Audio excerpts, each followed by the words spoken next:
The St. Louis Blues fell to the Philadelphia Flyers in last night's contest and now enter a 3-game losing streak.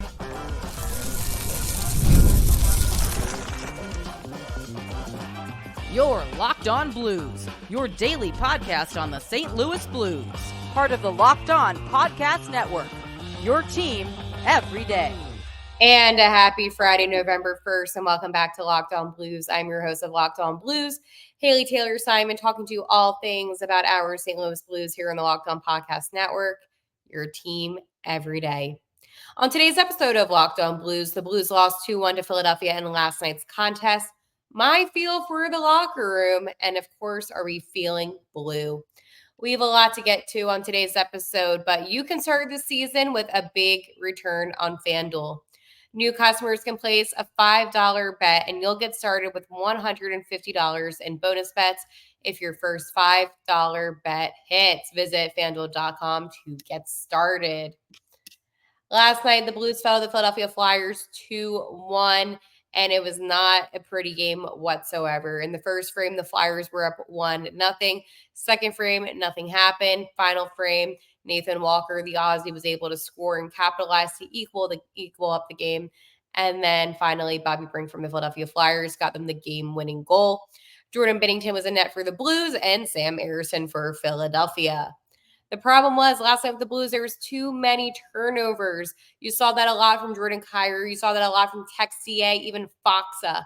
However, I do want to point out that the lineup heading into this game with the lines and pairs, they were not good.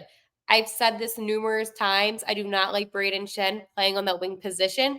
I don't think he necessarily had a bad game. He actually had a lot of close scoring opportunities, especially within the last 20 seconds of the game.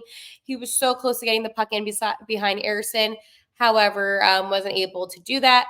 But I'm going to read you the lines and pairs from last night's game so you can understand the frustration before the puck even dropped. And the first line was Texier, Bouch, and Neighbors. Off the bat, I don't like that Texier is in your first line. I did not understand why Coach Bannister did that. As well as Bouch, again, like him on the second line, maybe even third line. First line, no for me. On the second line, you have Brandon Saad, Dylan Holloway, and Jordan Kyrou. Again, I understand why you have Holloway. You want to add some speed and capitalize on that. However, I just didn't think that line looked to be sharp one bit. On the third line, you had Braden Shen, Foxa, and Zach Bolduc. Again, I would have changed, maybe put Zach Bolduc in the second line and put Saad down, but that's just me. And finally, the fourth line, you have Torbachenko, Sundqvist, and Nathan Walker. Listen, the Blues are dealing with injuries. You don't have Matthew Joseph. You don't have Kapanen. I understand you were missing guys. However, I just did not think these combos worked for the Blues' favor in any single way. You still had Braden Shen taking a lot of faceoffs. So I was like, okay, well, what was the point of having him on a wing position? Like, it just didn't make sense. Defensively, things kind of stayed the same. You had Ryan Suter, Colton Parayko, Broberg, Folk, Perunovic, and Kessel. The thing with the Blues in last night's contest, it just was the turnovers. It was the sloppiness. Yes, the ice was choppy. Was that from the heat? I'm not entirely sure. However, the ice was choppy. Okay. But there's still no excuse. Binnington had a good game. It's not him. And I want to make that clear. It's not him. He is not the reason why the Blues lost that game. What I observed the most was that the Blues, they were in control during spurts of the game, right? They were able, like Justin Folk had a really good play in the third frame where he was able to keep the puck into the Blues' offensive zone without it hitting neutral ice. And for me, that was one of those moments where I'm like, okay, I see why the Blues can be as competitive as they are. However, when Jordan Kyrou gets so close to the net, but he's unable to finish, or he loses the puck, that's a problem. Same thing with Dylan Holloway. Sundqvist didn't look that impressive last night. I'm going to be honest with you. And I feel like when I say these things, it's not to be negative, but I'm just observing what goes on the ice. Philip Broberg, defensively, do I think he's that great? No, I don't. Okay. He is better offensively. And I think last night, you're playing against a Philadelphia team, In all fairness, that isn't that talented. I mean, they have struggled a lot this season. They came off of a 2-0 win against the Boston Bruins, and we're coming back into this contest, looking to get another win because they were a bottom 2 team about a couple of days ago in the NHL. However, the Blues had that bad loss against Ottawa, and then they had that loss against the Montreal Canadiens.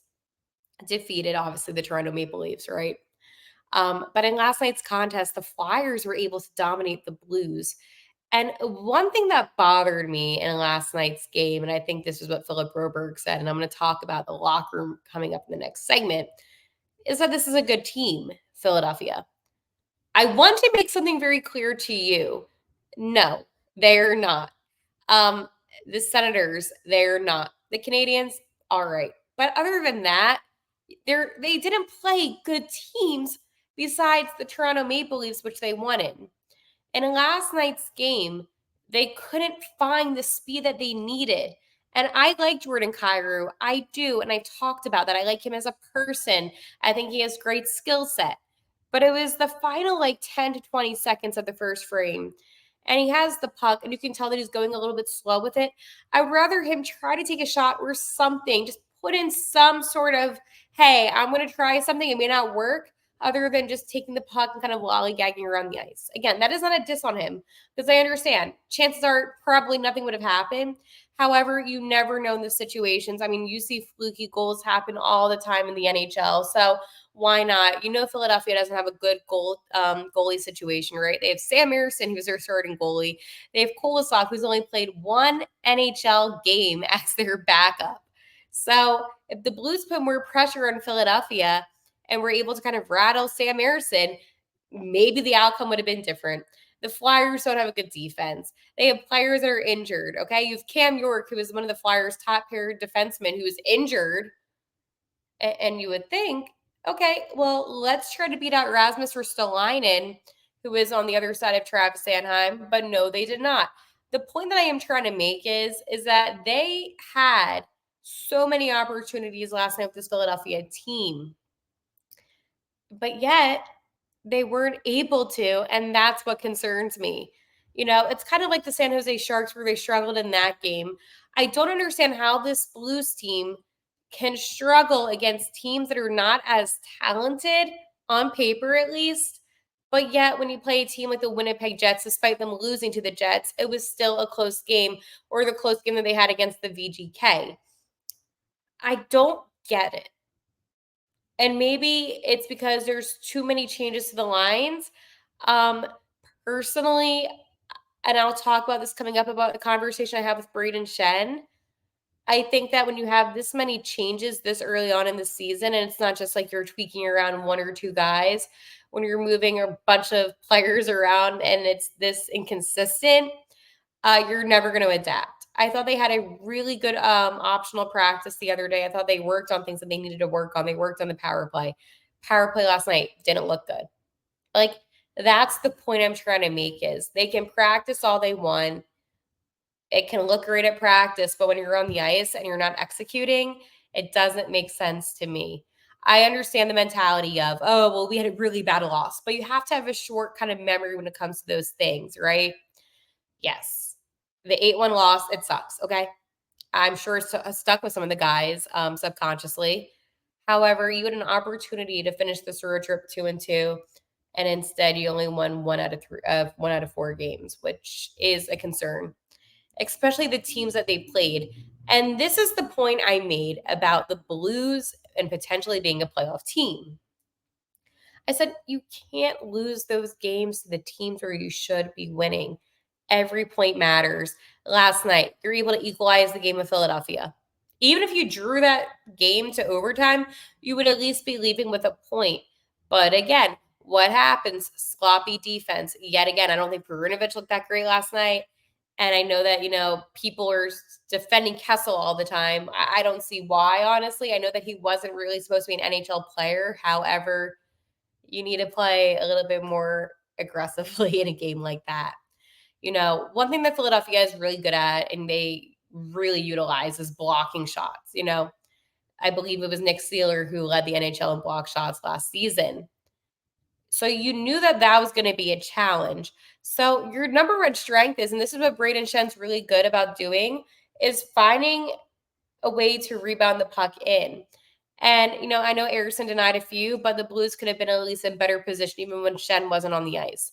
But overall, Foxa looked bad last night.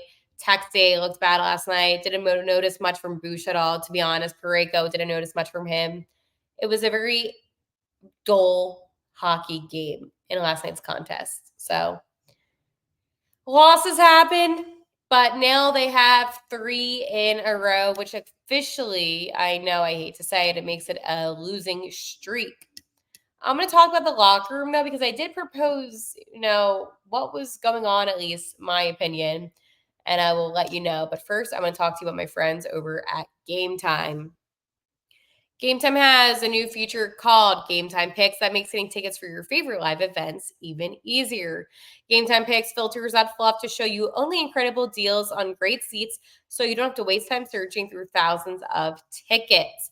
One thing that I love about Gametime Picks is their super deal, and right now Gametime is having an exclusive zone deal for the NHL Winter Classic event at Wrigley Field against the Blues and the Blackhawks. So go to the Gametime app to purchase tickets to get 10% off bleacher seating and 20 to 25% off home plate area seats.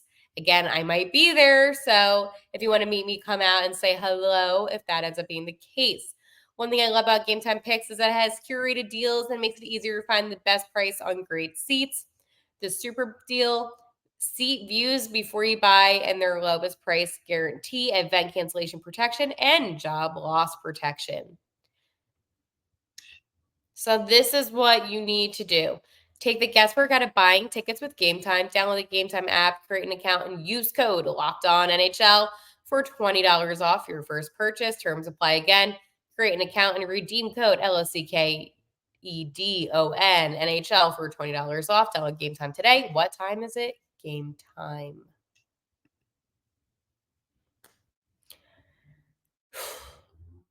When the Blues come to town, I'm usually very excited to kind of get a feel for the locker room. Last year, when they came to town, they were kind of like in the midst of maybe being a playoff team. So it was a really cool atmosphere. However, this time, because it's early in the season, I was excited to kind of get a feel for what the season ahead would be like. However, and this is something that I wanted to address with some of the players because I can sense when something is not going right. The other day, before they played Philadelphia, I said to Jake Neighbors, this kind of feels like a bit of a slump. And I get what you're about to say. Oh, Haley, 2 games is not a slump. It's not the 2 games. It's how they lost the 2 games. It's the low scoring. It is the sloppiness. It is the turnovers. It's not the Blues team that you saw in Toronto. It's not, okay? And Neighbor said, well, I wouldn't say this is a slump. And here's the thing. As a player, totally valid on him saying that. However, as somebody that's watching this team, who watches every single game, watches every single mistake happen, I can't help but think it feels like a bit of a slump. When you're losing to the Ottawa Senators 8-1, something's not connecting. And, he did say there was a disconnect, and that's something that, but he feels like they can work past it. I like Jake, and I think that, it was just one of those things where maybe slump wasn't the best word. However, that's how I feel like this is. When you lose to a team like Philadelphia, and I've said this numerous times, they're in a rebuild. They're not a team that should be beating the St. Louis Blues. 2 different types of teams where the Blues, they're the same team that made these offer sheets to, Dylan Holloway and Philip Broberg, where they're supposed to be a step up, right? Then the Philadelphia Flyers, who made essentially no moves besides adding Matvey Michkov and Alexei Kolosov to their roster. So when that type of loss happens, it just confirms how I was feeling. And this is something I brought up with Coach Bannister because I genuinely felt like this heading into the road trip. I said, do you feel like there was too much emphasis put on Toronto? Now, I'm taking Craig Berube away. It has nothing to do with Craig Berube. It has everything to do with the fact that the Toronto Maple Leafs are a good team. They have good players on that team, right? And he said that he doesn't believe that was the case. However, take a look back at this road trip, these past 4 games, And let me know which game they played the best in. Toronto by a long shot. And again, I get it. You just beat the Maple Leafs. It was a great win. Like, everyone's looking at this Blues team as an, oh my gosh, like they're this great team beating the Maple Leafs. And now all of a sudden they can't find how to score. They can't find how to win. It makes me think that there was a little bit too much emphasis. When I spoke to Jordan Kyrou, I spoke to him about the team's identity. That's a big one to me, a team's identity, because again, first couple games of the season, I call them the comeback kids because that's how it felt. Now I feel like the team identity is the confusion kids because they're confused because there's nothing clicking. But when I said to Jordan Kyrou, what is this team's identity? And he said that they have one and they all know what it is. Obviously, he's not going to share that with me, but he was very, vocal about the fact that, he just had to score more last night following the contest. That's one thing that he said yet again. I need to score more. I need to do better. And I think that Jordan Kyrou, I see what people say about him on social media. I genuinely believe that he works incredibly hard on the ice. Okay. And I know it's frustrating with the turnovers that he has and, the close scoring opportunities, especially in last night's contest. He had one in the first frame where I really thought that was going to go in behind Ersson. However, that didn't happen. And at least he takes accountability. I will give him that.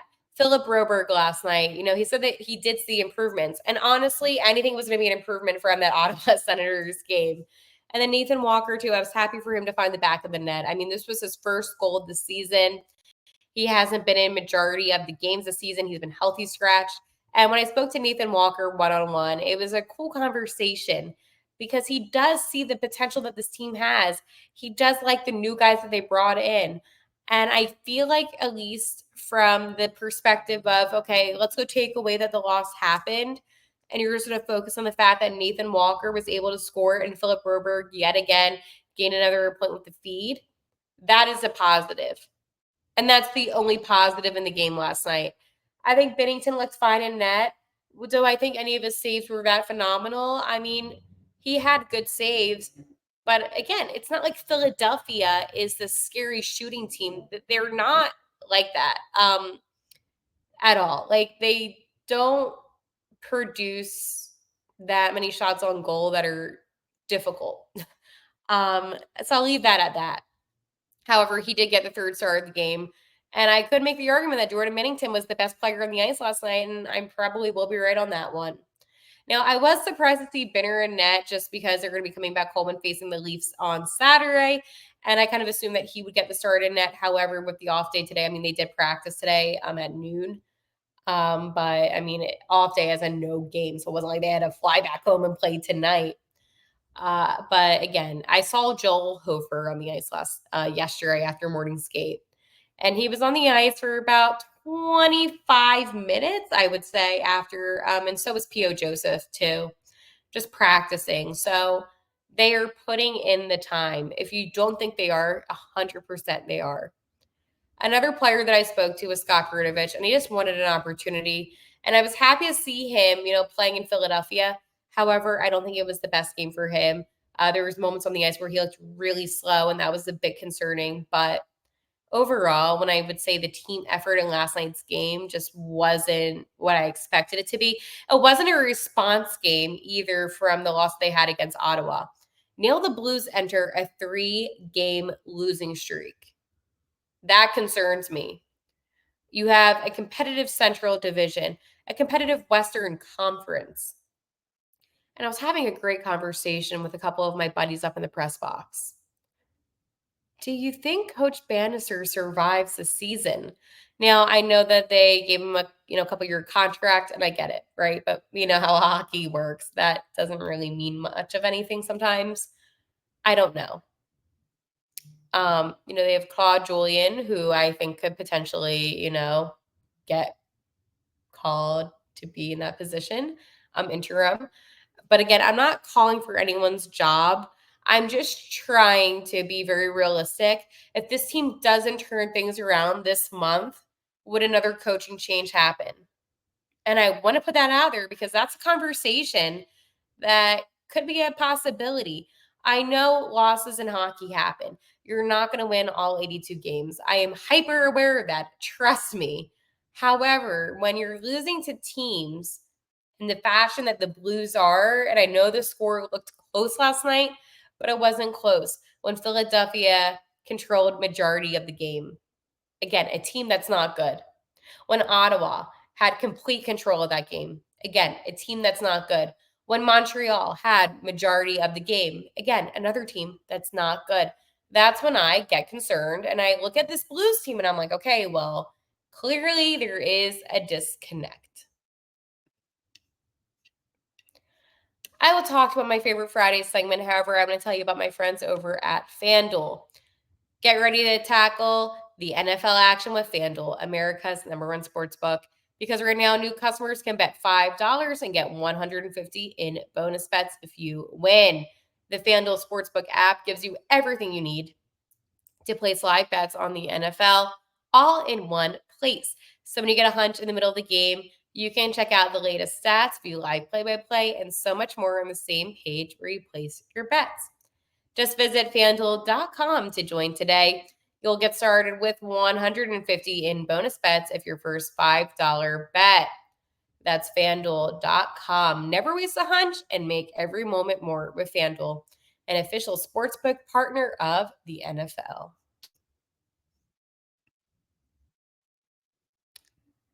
One of my favorite segments on the show is called Are We Feeling Blue?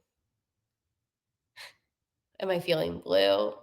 So this is a weird one for me personally this week. There's a couple days, sometimes it's a day, sometimes it's 2 days, I get to be around the Blues when they come to where I live. So I'm going to separate how they played versus my personal week. It was great seeing, Cam, Jamie Rivers, all those guys. It was so awesome being around the locker room again. Braden Shenner recognized me from the podcast when I spoke to him last season. So did Nathan Walker and Kyrie. So it was good seeing them and talking to Zachary Bolduc again, Joel Hofer. That in a sense, Bannister in a sense, that was, positive.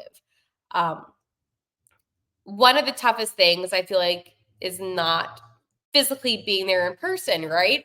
So when I do get that opportunity, it's a cool experience because I get to be around the team and I get to, ask them the questions that I truly do want to know. So maybe when they come up to the East Coast again, I'll try to see them out in New Jersey or something like that. So in that sense, that was positive. However, how they played, not positive, and it was not a good week. So am I feeling blue? Absolutely. This was not a good week for the St. Louis Blues. You had a win against the Toronto Maple Leafs. Good for them. However, I am talking about that loss to Montreal, Ottawa, and then, of course, Philadelphia. This road trip, I went in saying, hey, they might lose to the Leafs, but I could see them beating the other 3 teams, and it went the complete opposite. This team is clearly in a slump. They're clearly struggling. There's clearly a disconnect. No positives in that. Nathan Walker scores. Good for him, right? I just don't understand what I'm seeing on the ice. They don't look good on the power play unit. Even the PK looks sloppy. I don't understand how, there's so many like silly little penalties, interference, and I just don't get why they're playing so sloppy. Do I think they're going to beat the Maple Leafs tomorrow? Probably not, if I'm being honest with you, unless some kind of miracle happens and you're really able to respond, which I'm hoping that they do. I don't think so. And that's the issue. I mean, I was looking for a response in last night's contest with how they played in Ottawa. I was looking for the Blues to say, you know what? We had a really bad game.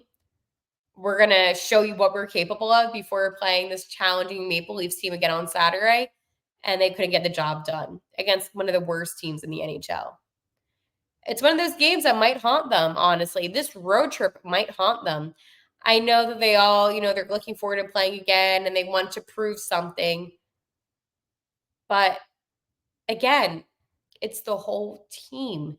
You need to be smarter on the ice. You need to play more as a team. And I just saw a lot of individual players last night not playing as a team. So, yes, it was a disappointing week to be a Blues fan. I was happy to be able to report on them yet again in person. But am I disappointed? Absolutely. I'm sick of it. I don't want to blame the guys that are injured or not playing. The players on the ice need to do better, and that's the issue. They just were not better. So I'm sure I will be having, some of the audio that I spoke to the guys because I did some more evergreen type of things with them too, not just about the contest against Philadelphia, but what a week. I've had no sleep whatsoever at all, but it was truly cool being able to be around the players 3 different times this week just due to the extra day they had here in Philadelphia. So I will talk to you all on Monday, and like always, let's go Blues.